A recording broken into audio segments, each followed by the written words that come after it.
ఎవరిని నమ్మాలో ఎవరిని నమ్మకూడదో అస్సలు అర్థం కావట్లేదండి. ఏంటి అసలు విషయం అనుకుంటున్నారా?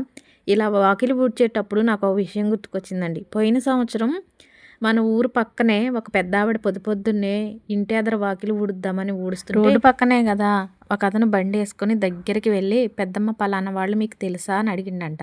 అసలు నిజం చెప్పాలంటే పలానా వాళ్ళు అన్నవాళ్ళే అసలు లేరు. కాకపోతే ఏదో అట్లా మాటల్లో మభ్యపుచ్చాలని దగ్గరికి వెళ్ళి, పలానా వాళ్ళు తెలుసా అంటే, అలాంటి వాళ్ళు ఎవరో నాకు తెలియదయ్యా, అసలు ఆ పేరు గల వాళ్ళే ఇక్కడ లేరు అని చెప్తారు. లేరు అని చెప్పేలోపే బండి మీద కూర్చొనే ఉన్నాడంట అతను.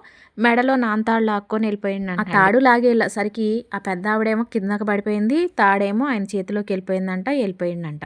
ఆ సంఘటన జరిగాక ఇలా బయటకు వచ్చి పనులు చేసుకోవటానికి కూడా చాలా రోజులు అందరం భయపడ్డామండి. ఇక అది మర్చిపోయి మళ్ళీ యథావిధిగా ఇలా సాగుతూ ఉన్నాయి పనులు.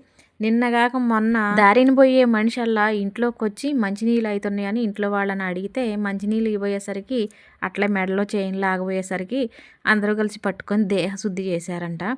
అయితే పోయినసారి జరిగింది అయితే మాకు దగ్గరలోనే కాబట్టి అది రియలే. ఇదైతే వాళ్ళు వీళ్ళంటే విన్నాను. సరే, ఏదైనా సరే ఎవరిని నమ్మాలో ఎవరిని నమ్మకూడదో అస్సలు తెలియట్లేదు. ఎవరన్నా నిజంగా బాధల్లో ఉండి సహాయం అడగటానికి వచ్చినా కానీ, సహాయం చేయాలనుకున్నా కానీ వాళ్ళు ఎలాంటి వాళ్ళో అని నమ్మలేకపోతున్నాం.